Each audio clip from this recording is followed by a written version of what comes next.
예수님께서 예루살렘으로 가시는 길에 사마리아와 갈릴레아 사이를 지나가시게 되었다. 그분께서 어떤 마을에 들어가시는데 나병 환자 10사람이 그분께 마주왔다. 그들이 멀찍이 서서 소리를 높여 말하였다. 예수님, 스승님, 저희에게 자비를 베풀어 주십시오. 예수님께서는 그들을 보시고 가서 사제들에게 너희 몸을 보여라 하고 이르셨다. 그들이 가는 동안에 몸이 깨끗해졌다. 그들 가운데 한 사람은 병이 나은 것을 보고 큰 소리로 하느님을 찬양하며 돌아와 예수님의 발 앞에 엎드려 감사를 드렸다. 그는 사마리아 사람이었다. 그러자 예수님께서 말씀하시다. 10사람이 깨끗해지지 않았느냐? 그런데 9은 어디에 있느냐? 이 외국인 말고는 아무도 하느님께 영광을 드리러 돌아오지 않았단 말이냐? 이어서 그에게 이르셨다. 일어나 가거라. 네 믿음이 너를 구원하였다.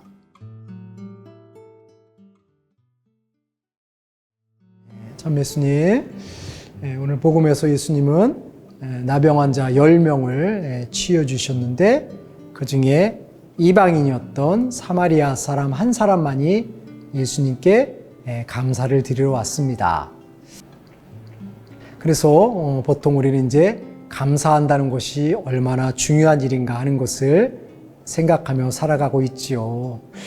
그런데 감사를 통해서 우리가 하느님께 찬미와 영광을 드리고 하느님으로부터 받은 것에 대해서 기쁨을 드러내는 것이 굉장히 중요한 일이지만 감사를 표현한다는 것은 단지 기쁨을 드러내는 것으로만 끝나는 것이 아니라 이제 그 감사를 드러냄으로 인해서 하느님과의 새로운 관계, 즉 구원의 길까지 나아갈 수 있다는 것이 중요한 내용이 아닌가 하는 생각을 합니다.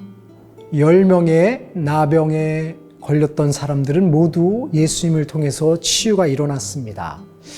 그런데 그들이 치유가 일어났지만 그 이후에 그들이 세상을 살아가다가 또다시 나병에 감염될 확률이 있을까요? 없을까요?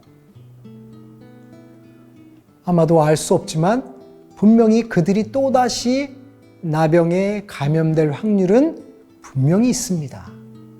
그런데 9명의 치유를 받은 사람과 1명의 치유를 받은 사람의 입장은 분명히 달라질 수 있죠.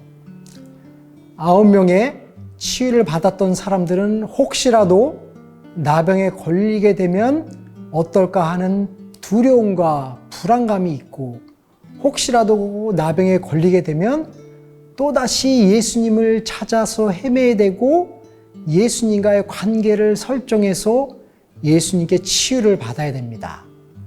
하지만 예수님께 감사를 드리러 돌아왔던 이방인 사마리아 사람은 나병으로부터 완전히 자유롭게 됩니다. 왜냐하면 자신의 병을 치유해 주셨던 예수님께 감사를 드림으로 인해서 예수님과의 관계가 새롭게 설정됐고 그래서 예수님의 관계가 새롭게 설정됨으로 인해서 그는 또다시 나병에 걸린다 하더라도 언제든지 예수님께 가까이 가서 도와달라고 청하면 예수님은 기꺼이 그의 병을 치유해 주시는 관계가 형성이 됐습니다. 그러기에 예수님께 감사를 드렸던 이 이방인은 다른 9명과는 달리 언제든지 나병에 걸려도 자신은 치유될 수 있다는 확신이 있기 때문에 나병으로부터 완전히 해방된 삶을 살아가게 되는 것입니다.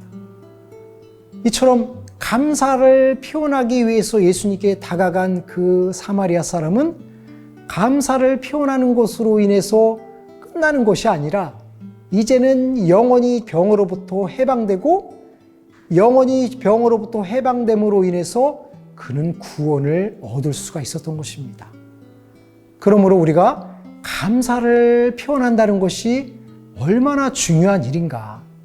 감사한다는 것은 상대로부터 무언가를 받았기 때문에 고맙습니다 라는 차원으로 끝나는 것이 아니라 나의 마음을 표현함으로 인해서 이제까지 없었던 관계가 새로 설정이 되고 그 관계를 통해서 서로는 신뢰하게 되고 믿게 되고 그 믿게 되는 과정을 통해서 일치하게 되고 그것이 하느님과의 관계에서는 구원의 길이 열리게 된다는 것입니다.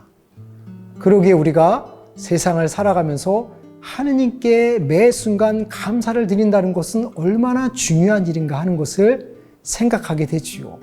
우리가 하느님께 감사를 드림으로 인해서 우리는 하느님이 나와 함께 계시다는 것을 의식할 수 있고, 하느님께서 나와 함께 계신다는 것을 의식함으로 인해서 나는 하느님과의 관계가 새롭게 설정되고, 그 새롭게 설정된 관계는 나의 일생, 나의 매일의 삶에서 늘 유지되고 존속됨으로 인해서 나의 일생은 하느님과 더불어 살아가는 삶을 살아갈 수 있을 것입니다. 그러므로 우리가 하느님께 감사를 드린다는 것이 얼마나 중요한 신앙의 요소인가를 생각할 수 있었으면 좋겠습니다. 우리는 감사를 통해서 예수님을 인정하게 되고 예수님의 사랑을 새롭게 체험함으로 인해서 우리는 참다운 신앙인의 삶, 구원의 길을 걸어갈 수 있을 것입니다. 그러므로 우리의 삶에서 어려운 것도 있지만 그 어려움 속에서도 우리가 하느님께 감사할 것이 너무 많다는 것을 생각하면서 늘 감사하고 기뻐하면서 주님의 구원을 체험하는 매일의 삶, 매 순간의 삶이 될 수 있었으면 좋겠습니다. 감사합니다.